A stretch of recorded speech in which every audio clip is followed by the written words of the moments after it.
If I tell people that my son's got FASD, most of the time they're just blank, they don't know what it is. I think it's really difficult that there isn't more awareness about FASD and more acknowledgement of it. There was a study recently that found that it could affect up to 17% of children, which is quite staggering. 17% of children on the fetal alcohol spectrum.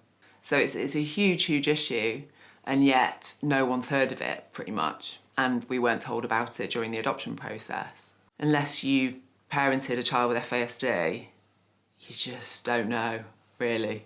It can feel really like a lonely place if no one else acknowledges or even knows about it. Our son was 9 months when he came home to us. He was quite easily irritated by things like moving from inside to outside, going into his pushchair, that kind of thing. You could see that he'd get quite worked up and distressed by those transitions. We used to take him to tumble tots and those kind of classes. The other babies would be sitting nicely at the front with the leader and, you know, doing the actions. Our son would be off in the corner playing with stacks of chairs or like fiddling with the radiator. I found that really stressful because at that point I just wanted him to be typical and I was kind of not aware of how he wasn't really. When he was 19 months, he started at a day nursery. There were differences there as well, and there was quite a lot of lashing out, sometimes at staff and other children. You know, if you came into a room, especially probably if it was overstimulating, there were lots of things in it and there were lots of toys, he'd just be so hyper, he'd be like, it's just like this kind of volcano sometimes in the room.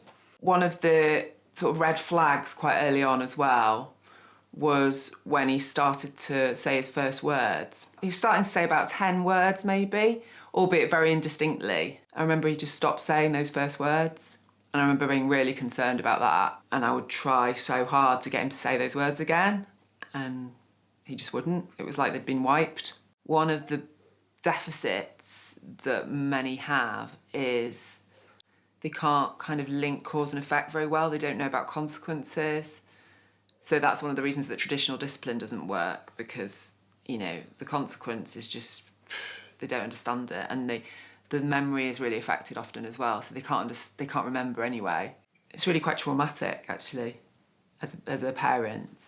One of the difficulties emotionally up until that point was trying to pretend everything was normal, and that became really difficult. That sort of trying to keep up appearances, you know, his behaviour was often not typical, and trying to sort of cover over that and you know, pretend everything was normal was starting to get really stressful. So yeah, we started looking into it, and when you first look at it, it's really scary, and you start to understand that your child has got permanent brain damage. That's really distressing, and there's a lot of grief involved in that. There's a lot of obvious real sadness and grief, you know, that you've got to come to terms with. So that's one of the difficulties, I think, with people acknowledging it, is that it's so often so invisible. And I think that's a big struggle for people as well, knowing where to go and what services to access. And, you know, people have to piece it together through their own research and their own hard work a lot of the time. With services, quite often professionals just not even really knowing about FASD, or having very fixed ideas about what it involves if they do know about it. So one of the big issues is that a lot of professionals think there has to be facial features present. 10% have facial features.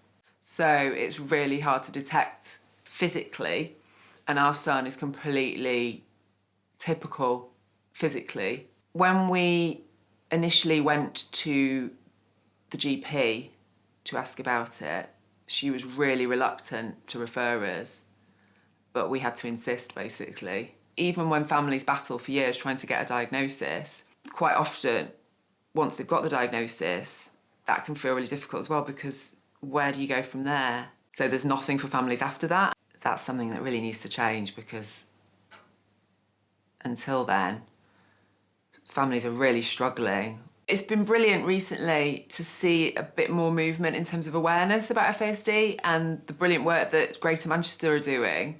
It's so heartening that finally it feels like people are starting to be a bit more aware and actually take action around FASD. Once you see the effects, it drives me absolutely insane to see people saying, oh, just, the odd drink's fine. And that's something we really need to get through and get across to people. And once you understand the extent of the damage that it can do and the real consequences for the child and for the family, you just think, this is just ridiculous that people don't understand this. Now he's 5, he's just started at a specialist school. That seems to be so far really the best place for him. He's thriving there, he's doing well, and he seems to like it. It makes all the difference to have the right environment. He is, in so many ways, an amazing little boy. He's such a survivor. He's really loving and affectionate and a beautiful little boy.